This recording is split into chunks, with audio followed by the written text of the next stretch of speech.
Colleges That Change Lives. It was coming upon that book in 2001 when I was making the decision about where I wanted to go to school that started to influence the decision I was going to make several months later. That combined with how I felt, the warmth that I felt when I came to campus for the visit for the first time, the comfort, the peace that I felt in being here, that I knew that there was something different about this place. The desire that I had to be a big fish in a small pond, to not fall through the cracks like I might at a larger college or university, so that I could really make a name for myself and really do something that I felt was significant, that I could leave my mark here. All of those things were important to me, and they helped to shape why I made the decision to come here. But perhaps more than anything, the scholarship support that I got was what really made the decision for me to choose McDaniel over 7 other schools that I could have gone to. I should clarify, my mother is a financial planner, and so you learn from a very young age, yeah, you can go there, but you're gonna have this amount of debt when you leave, or you can go here, and you're not gonna have as much debt. And I thought, well, I think I'm gonna learn from my mother, and I'm gonna go somewhere where I can afford, that I feel like is supporting me, so that when I get out, I'm not gonna be in debt for 15 or 20 years after, and I can actually start my life. And that is, by the way, one of the most significant things that all of you do as donors, is that by the support that you give to students like me and students in this room, you give us an opportunity to get our life started sooner. And that's a huge deal. Like, that really, really matters. We get to start our lives and start families and buy homes and all of those things and travel and do whatever it is that we want to do because we're not burdened down by that debt. So just know, from someone who was a scholarship recipient when I was here, how important and meaningful it is that you do the work that you do and that you support students the way that you do. It means so, so much. So thank you on behalf of an alum.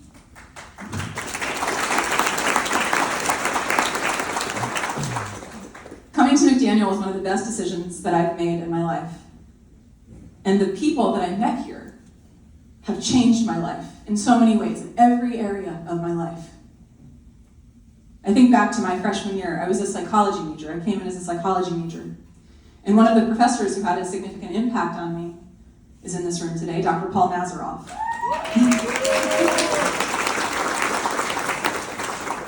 I remember I was in his abnormal psychology class, and we had an assignment where we had to watch a movie, and we had to pick out some type of a personality disorder in it and analyze it.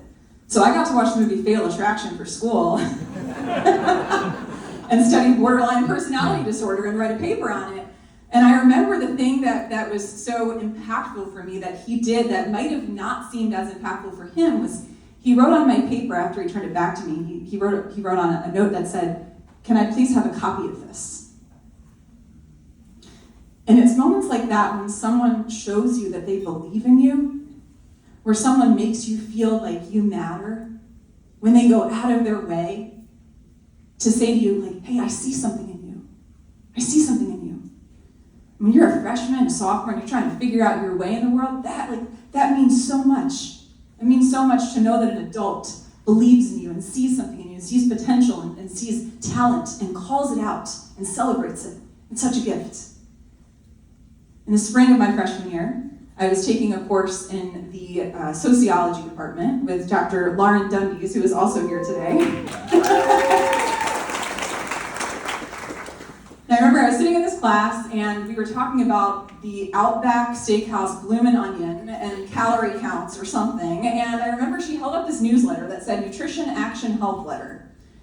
Now, I was a bit of a nerd in college. I did not subscribe to Cosmopolitan magazine. I got in my mailbox on campus the Nutrition Action Health Letter from the Center for Science and the Public Interest. And I was so excited when I saw that my professor was holding up a copy of this newsletter. And I waited till all my classmates left the room, and I went up to her and I said, hey, I get a copy of that too. I read that too. And we immediately connected over our shared passion for health and human behavior and nutrition.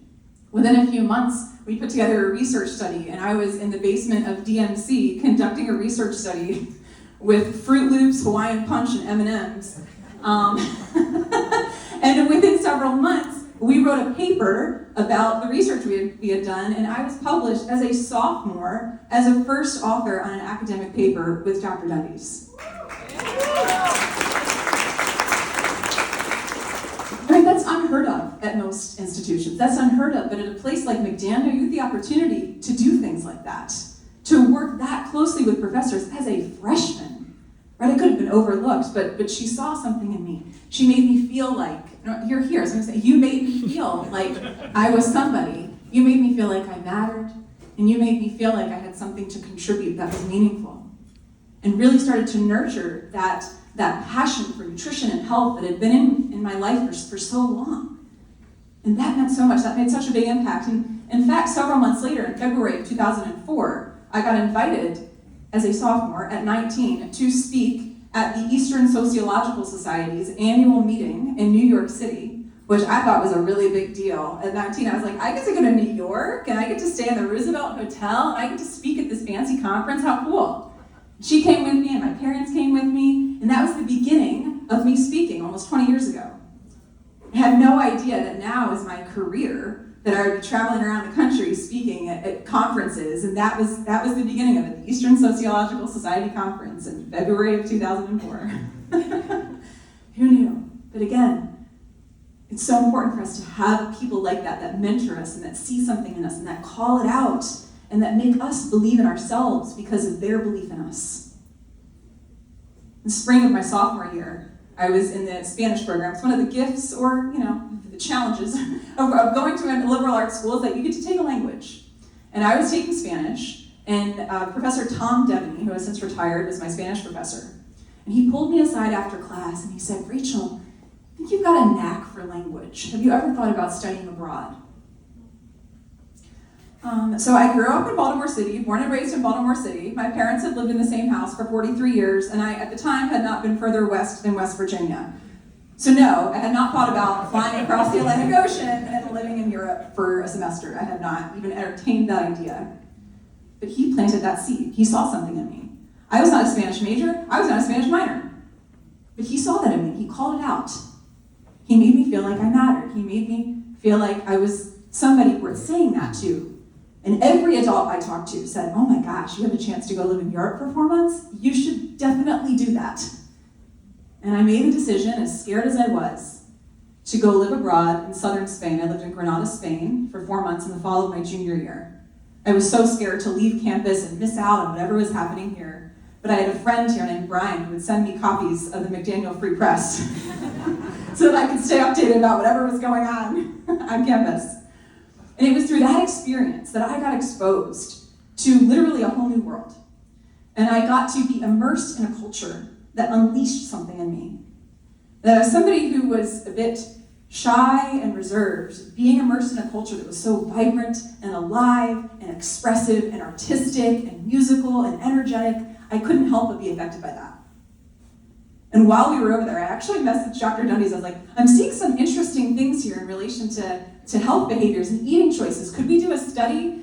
And so we got approval to do this study when I'm over in Spain and I'm running around the University of Granada giving out surveys to the Spanish students and then coming back here and doing the same thing here. And by the time, 2 years after I graduated, we had 3 papers published together.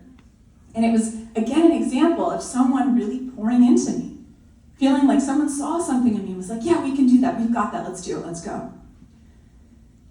I came back from that semester abroad changed. I was a fundamentally different person. If anyone here has traveled outside of the country or outside of the familiar environment that you came from, it changes you.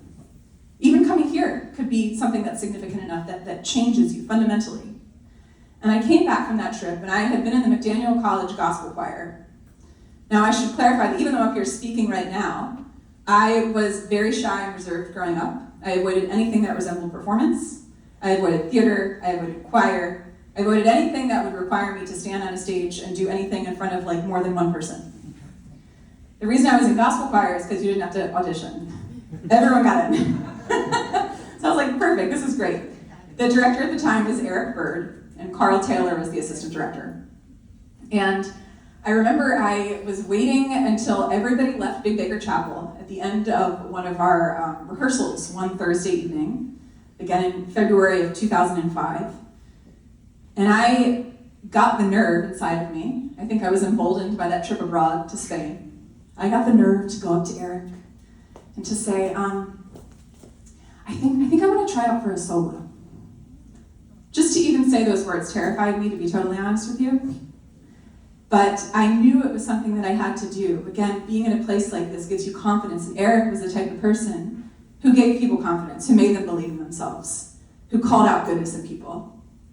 And so Eric goes and sits down at the piano, and I walked up to the microphone in the center of Big Baker Chapel, and I looked out to all the empty pews, and I closed my eyes, and I just let whatever had been inside of me for all those years that had wanted to be released, but was so afraid to.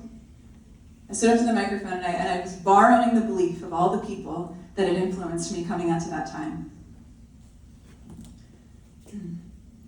And I sang. This morning when I rose, yeah, I didn't have no doubt. This morning when I rose, yeah, I didn't have no doubt. This morning when I rose, yeah, I didn't have no doubt. This morning when I rose, yeah, I didn't have no doubt.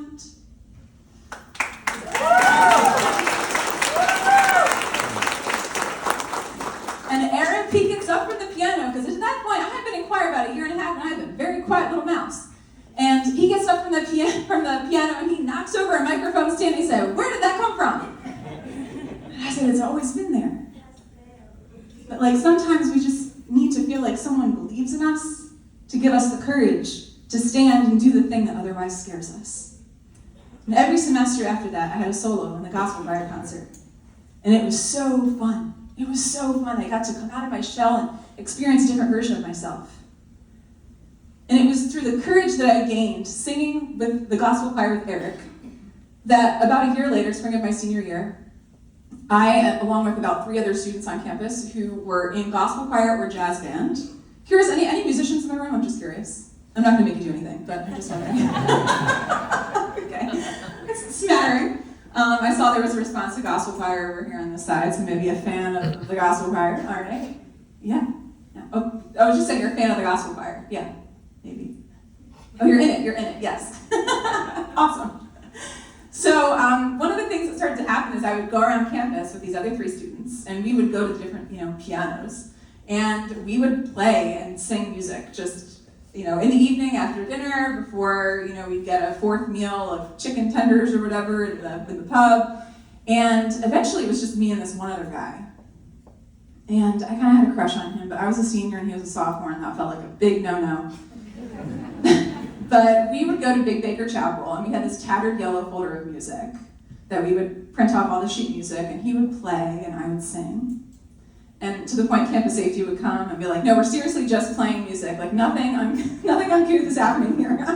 We're just playing music on the piano." And it was through that experience that I connected with this guy. And through a series of wild events, because he was a sophomore again, I was a senior, I was ready, I was on my way out the door. I was like, I'm gonna get out of here, I'm gonna date a man, and I'm gonna get out of these college boys. And 17 years later, we're still together, so.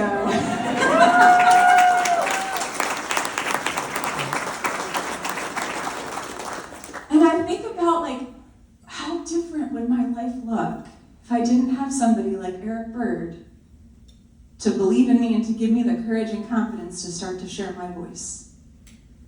And the impact and the difference that made in my life. When I graduated from here, I took the combination of my psychology degree, the research I had done with Dr. Dundee's in health and nutrition, and I went down the path of the field of corporate wellness, which in 2007 was a very fledgling thing. Now it's a really popular thing, talking about wellness and how we can support the health and well-being of the people within organizations. And it was the combination of all of the experiences I had here that led me to take that path of being able to essentially pave my own way in my career and to do something I'm really, really passionate about. I have opportunities to come back here and do things like this, spoken to Dr. Dundee's students, done things with Admitted Students Day. I'm involved in the CEO and the work they're doing with the pitch competition with people that are, pitching their organizations. And it's such a joy. I probably bug Heidi messaging what are some other reasons I can come back to campus and do something? Because I'm just so excited about it. And I truly, this place has changed my life. every aspect of my life. And I know for each one of you, there's a Paul Mazeroff, there's a Lauren Dundees, there's Eric Bird, there's a Tom Devaney. There's somebody who had an impact on your life that changed the course of the path that you've taken. And it's so important for us to recognize and appreciate those people. Maybe think to yourself, when is the last time that I reached out to that person to say thank you? To let them, do they know? There's so many people that make it their whole lives and they don't know the impact it had on another person. And every single one of you knows at least one person in your life that has had a significant impact on you that maybe doesn't know the extent of it yet. What could you do when you leave here today to reach out to them to say thank you, to recognize and appreciate who they have been for you and who they have been to you? Maybe it's somebody in this room. I guarantee there's at least a handful of people in this room who have had a significant impact on other people that are here today. Now, as we close today, I wanted to kind of bring things back full circle from the stage of Big Baker in 2005, of finding my voice there, to going on a path of really digging into that joy and that passion that again was nurtured here. And last summer, at the end of the summer, I had this desire to pursue singing and songwriting in a way that I never thought I could. And I met up with a guy that I actually go to church with, and he's a producer and a composer, and it's like, I want to write a song. And so we worked together, and in January of 2023, so 2 months ago, my very first original song was released on Spotify, YouTube, iTunes. The song is called Somebody. And I wrote the song about the importance of how all of us want to feel like we're somebody. We all want to feel like we matter. We all want to feel like we're enough without having to prove it or earn it or achieve it. And the people in this room, as you mentioned in your video even, there are people in this room that don't even meet the people whose lives they're going to impact. And that is so generous. And that is so kind.